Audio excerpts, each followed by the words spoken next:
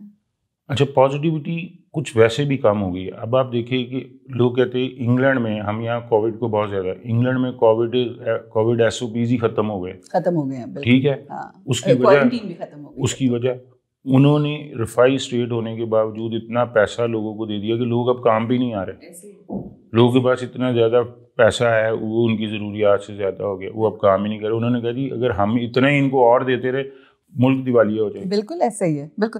اچھا بڑی آپ نے خوبصورت یہ بات کی کہ انسان کو جو ہے موٹیویٹ کرنا چاہیے لوگوں کو, and I am sure your story is very motivational. Now coming to a different aspect of your life, یہ بھی ایک انسپائرنگ ایسپیکٹ ہے کہ جیسا کہ میں نے کہا میرے لیے آپ نے ترقی کی اپنے کام میں, پروگریس کی, اتنی بڑی 5 بگ فشز کے ساتھ ایک چھوٹی آئی اور پھر وہ ہر طرف چھا گئی کینن فوم کے نام سے. اب میرے خیال فرنیچرز بھی ہیں and all that stuff, everything is happening. My question is اس کے ساتھ ساتھ دنیاوی پیسہ پہلے ہوتا ہے کہ پیسہ نہیں ہوتا, آپ اپنی جدوجہد شروع کرتے ہیں, کام شروع کرتے ہیں, پیسہ کماتے ہیں. جب پیسہ آپ کے پاس آ جاتا ہے پھر آپ کا دل چاہتا ہے آپ لوگوں کے ساتھ بانٹیں. And this is what we see in your profile that you do a lot of charity. آپ نے ایک اسکول بھی بچوں کے لیے بنوایا ہوا ہے اور وہ سارا. تو یہ مومنٹ کب آتا ہے؟ کیا یہ بچپن سے ارادہ تھا یا یہ اس پروسیس میں جب آپ نے اچیو اتنا کر لیا اس کے بعد ایسا آپ نے سوچا؟ یہ بلیسنگ والی بات ہی ہے کہ my father is a real inspiration for me. ہاں جی. وہ فوت ہوئے ان کو کووڈ کے پہلے اسپیل میں. ہی واز آن ڈائلسس اور ہارٹ اٹیک بائی پاس اور سوری ٹو ہیئر دیٹ. تو وہ جب ہم نے اپنی زندگی کی شروعات کی تھی, میں نے آپ کو کہا تھا انہوں نے 1-2 چیزیں بتائی تھی. انہوں نے اسی وقت ہمیں ڈیفائن کرایا تھا کہ جب آپ بزنس کرتے ہو نا تو زکوٰۃ آپ پہ فرض ہے, ٹھیک ہے, خیرات آپ کا جذبہ ہے, لیکن کچھ ایسی چیزیں ہیں جو آپ کے جذبے اور فرض سے علاوہ بھی آپ کو کرنی چاہیے. اچھا. وہ یہی تھی کہ آپ کسی کے لیے کیا کر سکتے ہو. اس وقت اس میں یہ ہونا ضروری نہیں ہے کہ آپ کے پاس ایکسیس آف منی ہونا ضروری ہے, اس کے پاس آپ کے پاس جذبہ ہونا ضروری ہے. میں اکثر کہیں پہ لوگوں کے پاس ہوتا ہوں تو میں کہتا ہوں کہ اپنے جو کمائی ہے اس میں سے کمائی سے پہلے اپنے لیے کچھ اللہ کے لیے, اپنی بقا کے لیے اور اپنے رب کے لیے کچھ حصہ ڈال دیا کرو. زکوٰۃ تو دیتی دینی ہے, صدقہ خیرات تو تم نے اپنی بلائیں دور کرنے کے لیے دینا ہی دینا ہے. تو یہ تو 2 چیزیں تو دنیا میں ہونی ہے. اس کے علاوہ تم کیا کرتے ہو؟ وہ 70 گنا لینے کے لیے تو کچھ کرنا ہے نا. تو وہ 1 روپے کا 70 کیسے ہوگا؟ وہ ایسے ہی ہوگا. پھر میں آپ کو بتاؤں, میں تو بڑی ارلی ایج میں ایک انٹرنیشنل آرگنائزیشن تھی, وہ بڑی ایک قسم کی دنیا کی سب سے بڑی ویلفیئر آرگنائزیشن ہے, social welfare lines club international. میں ایک دوست کے ذریعے اس کا پارٹ بن گیا. میری اس وقت عمر صرف 17-18 سال تھی اور بڑا چھوٹا تھا, بلکہ آئی ڈی کارڈ بھی نہیں بنا تھا, 18 سے بھی کم تھا. تو میں اس کا حصہ بن گیا. وہاں میں نے لوگوں کو دیکھا, میں I am the youngest one there, mostly people are like my father's age. میں ان کے بچوں کی طرح تھا, تو میں ان کے ساتھ کام کیا. وہاں ہم نے آنکھوں کے کیمپس کیے, لوگوں کی کارنیا, لوگوں کے یہ کیٹرک سرجریز اور بے شمار چیزیں. وہاں پہ پھر ہمیں انسپائریشن ہوئی, میں نے ان کے ساتھ مل کے ایک کرائے کی بلڈنگ میں اسکول بنایا. اچھا. پھر وہ اسکول آگے چلا, پھر ہم نے اس کو اپنا بنا لیا. آج اتفاق کی بات ہے کہ وہ اسکول کو شروع کرنے والے موسٹلی لوگ, کیونکہ سارے ہی میرے سے بڑے تھے, تو 1-1 2-2 کر کے سب اللہ کے پاس چلے گئے. آج ان میں سے ایک میں اور ایک اور دوست باقی بچے, تو باقی ہم آج بھی اسکول چلا رہے. 300 بچہ پڑھتا ہے وہاں پہ, اور 3 کنال پہ یہ ٹاؤن شپ سے آگے ایک آبادی میں الحمدللہ کامیاب اسکول چل رہا. 2015-14 میں میرے والد صاحب کے کڈنی فیلئر ہوا, ہم نے ڈائلسس پہ وہ چلے گئے, تو ہم ڈائلسس کی طرف آئے. تو آج اللہ کا شکر ہے کہ اس وقت والد صاحب نے کہا کہ جی ڈائلسس پہ کام کرنا ہے, تو آج ہم ڈائلسس سینٹر بھی چلا رہے ہیں. تو یہ دنیا کے بے شمار کام ہیں. اصل میں میں کہتا ہوں کہ اس کو یہ بھی میں اکثر گھر بیٹھ کے اپنی اماں سے بھی بات کر رہا ہوتا ہوں, کہتا ہوں کہ اللہ تعالیٰ نا بعض اوقات ہمیں راستے بھی دکھاتا ہے. ہمارے والد صاحب کو تکلیف آئی تو ہمیں پتہ لگا کہ پاکستان میں کڈنی فیلئر کے کتنے کیس ہیں. آپ یقین کریں گی کہ 13 مشینیں لگی ہوئی ہیں, 10 اور لگ رہی ہیں, اور لائن میں 200-250 مریض ہیں. اور یہ عمر بھر کا ساتھ ہے کہ جب ایک دفعہ جس کو ڈائلسس ہو گیا اس نے جب تک زندہ رہنا ہونا ہی ہونا, اس نے اس مشین کے بغیر سمجھے نہیں سروائیول نہیں. تو کتنی ضرورت ہے لوگوں کو. اور ایک مشین جو ہے وہ ایک دن میں اگر 2 دفعہ ڈائلسس کرے تو 7,000 کا خرچہ اس کا فکس ہے. بالکل صحیح. تو کتنا پیسہ چاہیے, کیا چاہیے, یہ رب کی ذات ہے جو لوگوں کے دلوں میں ڈال دیتی ہے اور وہ کر دیتے, اور یہ رب نے کسی کی رائے منانی ہوتی ہیں. بالکل صحیح. اچھا شیخ صاحب, آپ سے ایک سوال بڑا مجھے لگتا ہے کہ اہم ہے, وہ یہ بتائیے کہ آج آپ after working all your life بہت کچھ اچیو کیا آپ نے, دیر آر مینی اچیومنٹس. آج آپ کو جب وین یو لک بیک کیا لگتا ہے کہ کون سی ایک چیز ہے جو آپ اپنے لیے وہ اون کرتے ہیں کہ دس از مائی بگیسٹ اچیومنٹ؟ جب میں آپ کو ایک بات بتاؤں, میرے خیال میں تو ہر اچیومنٹ ہی بگ ہے.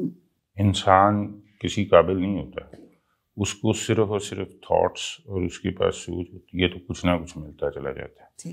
میرے ساتھ پڑھنے والے, میرے ساتھ رہنے والے, میرے ساتھ گھومنے پھرنے والے لوگ, اگر میں ان کے ساتھ بیٹھوں اٹھوں دیکھوں تو شاید بہت آگے ہوں, کوئی میرے سے بھی آگے ہوں گے, ٹھیک ہے کہ نہیں؟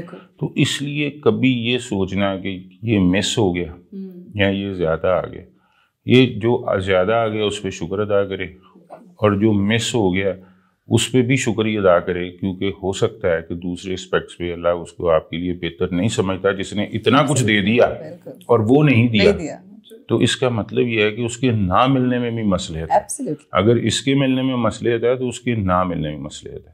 تو یہ جو سوچ ہے کہ میں نے کیا مس کر دیا, ہاں کچھ چیزیں ایسی ہوتی ہے جو آپ ساری زندگی جن کے نعم البدل نہیں مل سکتے, وہ رشتے ہیں, وہ آپ کے ماں باپ کا, بہن بھائیوں کا, کوئی دوستوں کا, وہ ایسی چیزیں ہیں جن کی ریپلیسمنٹس آپ کو کبھی نہیں مل سکتی.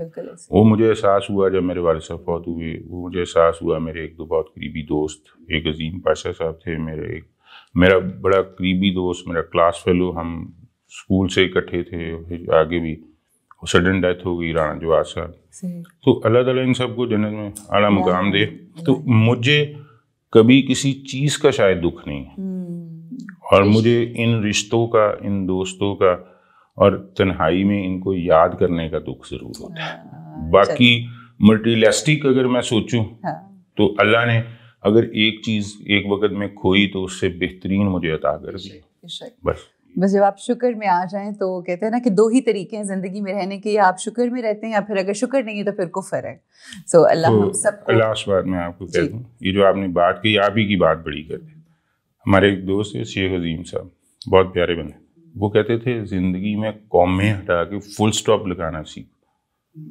بہت اچھی بات. چیزوں کو ختم کرنا بھی سیکھو, یہ نہیں ہوتا کہ ہاں کلوزر, یہ بس اتنا ہے تو بہت ہے, آگے چلیں تو پھر یہ بہت ہے. جب آپ کاموز کو چھوڑ کے فل سٹاپس کی طرف بھی زندگی کو لے کے جائے تو آسان ہو جاتی ہے. بڑی خوبصورت بات ہے. اور اس پہ میں ایک چھوٹا سا واقعہ ضرور, واقعہ کیا, میرے اپنے دل کی بات ہے. میرے ہسبینڈ کہتے ہیں کہ اپنے کام کو بڑھاؤ, کیوں تم ایک جگہ پہ آ کے رک جاتی ہو. تو میں نے کہا میں نے 1000 اپنی جو برانچز ہیں کھولنے کے بعد بھی جس چیز کی مجھے تلاش ہوگی نا, میں جانتی ہوں وہ سکون ہے, تو وہ آج ہے, تو پھر میں کیوں اس ساری اسٹرگل میں پڑھوں. سو الحمدللہ شکر ہے اس کی ذات کا. میں آخر میں شیخ صاحب آپ نے 3-4 دفعہ اپنے والد کا تذکرہ کیا, میری دعا ہے اللہ ان کے درجات بلند کرے. میں بحیثیت father, you must be a father, آپ بھی ایک والد ہیں, تو میں چاہوں گی کہ بہت سارے بچے جو دیکھ رہے ہیں, آپ کے بچوں کی ایج کے بھی ہو سکتے ہیں, ان سے بڑے بھی ہو سکتے ہیں, قوم کے بچے ہمارے بچے ہی ہیں, کیا ایسا میسج ہے جو کیا نصیحتیں ہیں جو آپ اپنے بچوں کو کرتے ہیں, things that you have learned from your father, اور آپ وہی جس طرح آپ بار بار کہہ رہے ہیں نا میرے والد نے یہ سمجھایا, کون سی ایسی 2-3 ایسی چیزیں ہیں جو آپ بتانا چاہیں گے آج کے قوم کے بچوں؟ میری جو پرسنل بات ہے, میں سمجھتا ہوں کہ میری زندگی میں میرے باپ سے بڑا شخص کوئی نہیں. ٹھیک. تو میں جہاں پہ بھی ہوں 2 لوگوں کی